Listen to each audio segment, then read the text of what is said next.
Ang inahin ang ano dito, nakapagpapisa. Bali 10 lahat to guys. 3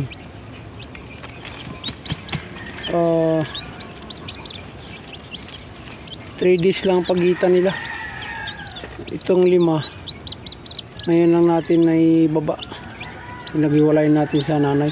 Itong 5 din, ng una 3 days pa yan. Yung isang inay na yan, yung Chinese chicken, yung ulikba kung tawagin.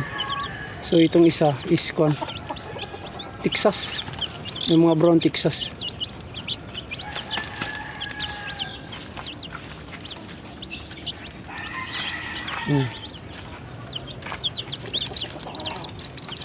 Okay, mayroong medyo mahina pa dito, kaya tinatakpan muna natin na mag-isa siya. Ayun, tatakpan pa natin yan, yung ano guys, yung sa gitna, yung naka yan, tatakpan pa natin yan siya yan ng plastic bottle para lumakas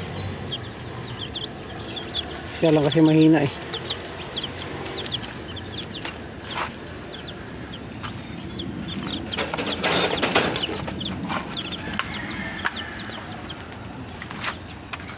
Ito naman guys yung nanay ng Chinese chicken. Likba, kinulong muna natin kasi pupunta siya doon sa mga pinabalikan niya yung pugad niya, maglilimlim.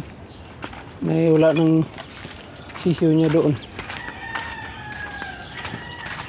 Saka minsan nagpagsiksikan doon sa ibang naglilimlim, nag-iistorbo.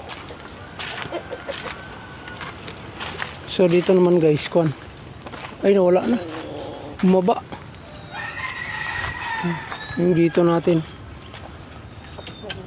ito na pala, bumaba na guys. Yan yung Texas natin na kakapisa lang din.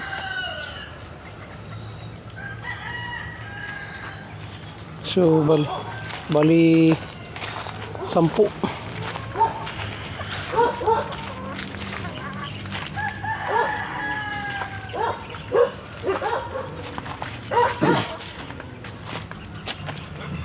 Bali guys, yung sisiyo natin sa ngayon, bali dito 10.